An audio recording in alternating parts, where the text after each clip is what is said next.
매일 묵상 25년 11월 9일 주일 잃어버린 자를 찾아오시는 예수님. 누가복음 19장 1절에서 10절 말씀. 예수께서 여리고로 들어가 지나가시더라. 삭개오라 이름하는 자가 있으니 세리장이요 또한 부자라.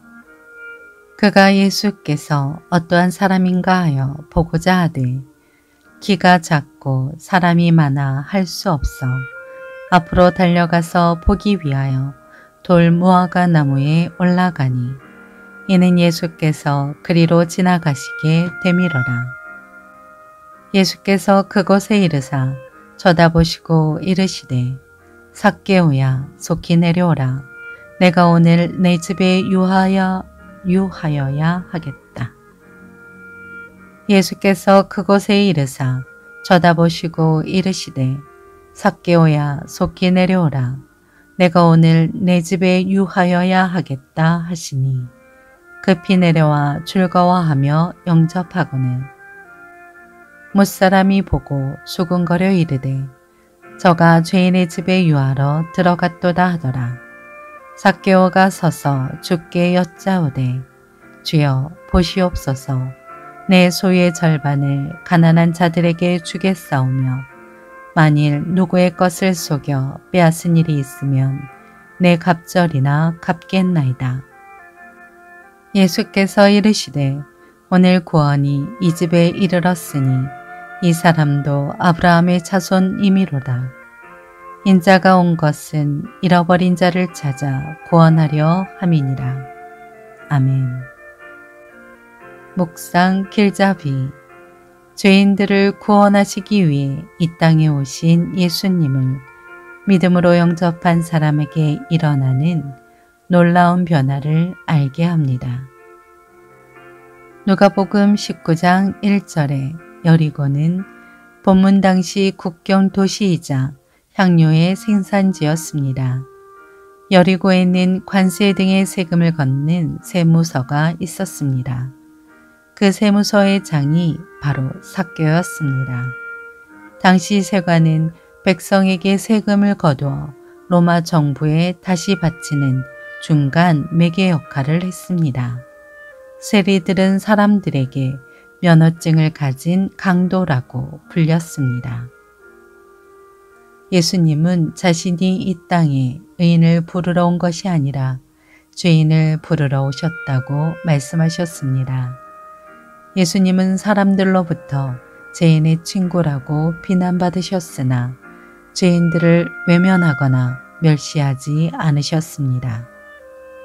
첫째, 삭개오의 열망. 여리고에 살던 삭개오는 세리장이요 부자였습니다. 그는 로마의 앞잡이로 살아가며 동족을 이용해 자기 배를 불리는 죄인 중에 죄인이었습니다. 키가 매우 작았던 그는 인파 속에 계신 예수님을 보기 위해 나무 위로 올라갔습니다.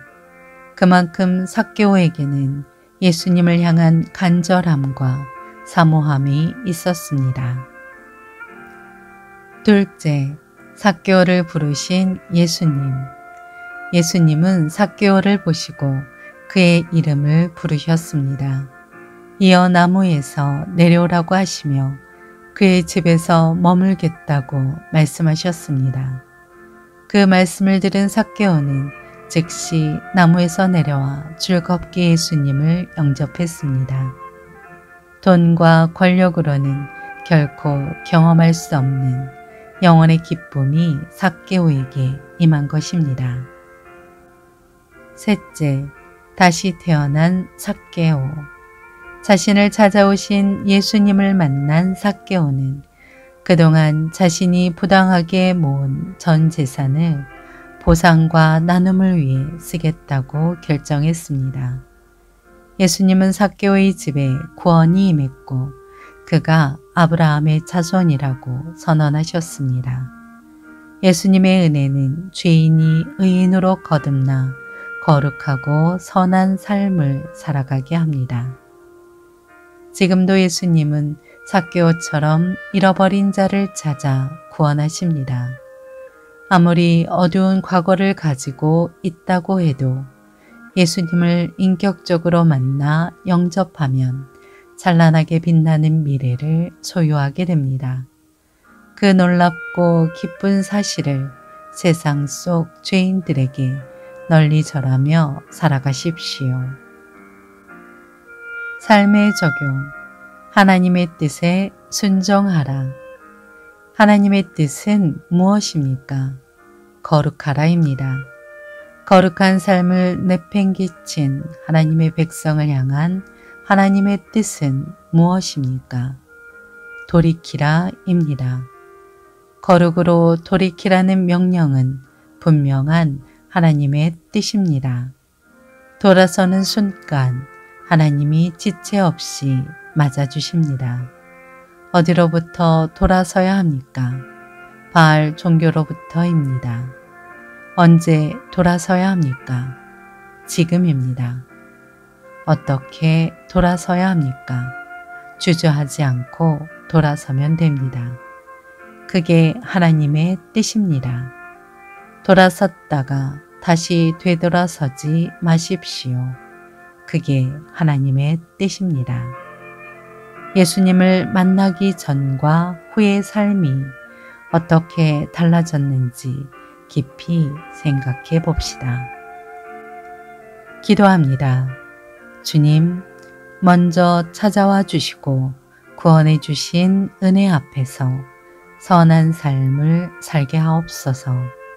예수님의 이름으로 기도합니다. 아멘.